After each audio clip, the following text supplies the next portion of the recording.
See, now this I don't get. What? The security guard. What about him? Why does he have to stand? Because he's a security guard. But I mean, look at him. He's got to be on his feet like that all day. I mean, that's brutal. I think I'm going to say something to your uncle. George, you just met him. Don't say anything to him. Aren't you concerned about the security guard? Not really. She's not concerned about the security guard. What kind of a person is this? I'm marrying a person who doesn't care that this man has to stand here 8 hours a day when he could easily be sitting. All right, George. What do you think? Let me ask you something. When you go into a store, does it bother you that they make the security guard just stand there all day? No. It didn't bother Susan either. That's why I'm different.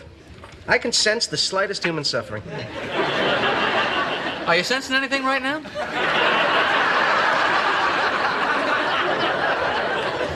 Let me just say this. It is inhumane to make a man stand on his feet in one spot for 8 hours a day.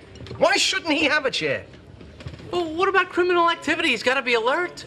Well, he can't jump out of the chair? How long does that take? Here, look at this. Here, watch. Criminals! Boom! I'm up! Stop it! Stop it! Stop it! Maybe they offered him a chair and he turned it down. Would you get out of here? Who's going to turn down a chair? I would be very interested to know how he felt about all this.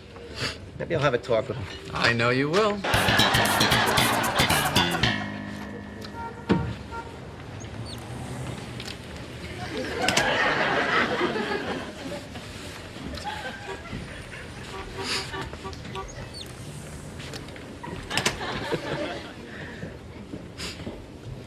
Tired?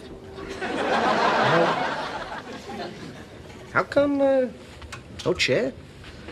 What? I couldn't help but notice that, you don't have a chair. I don't need a chair.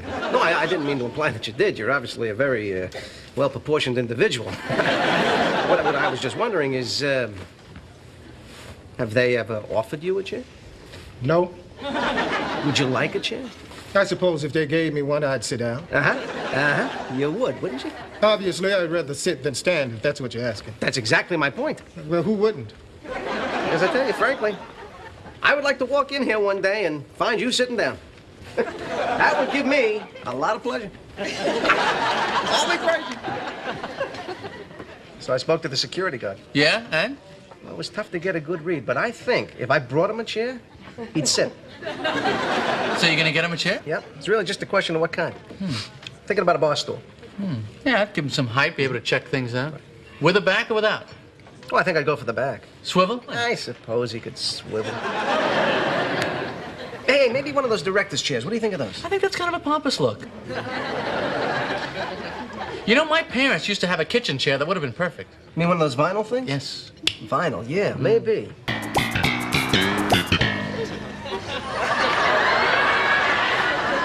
Excuse me. Can I help you? Nope, just giving a chair to the security guard. Did Mr. Ross tell you to do this? What's your name? Evan Fain. I'm engaged to Mr. Ross's niece. I'm probably going to be taking over this whole place someday, so if I were you, I'd stay on my good side. I'm terribly sorry. I didn't know. Innocent mistake. Well, there you go. What do you think? Mr. Ross said this was okay? I'm his nephew, all right? Don't worry about it. Go ahead. Check it out. Well,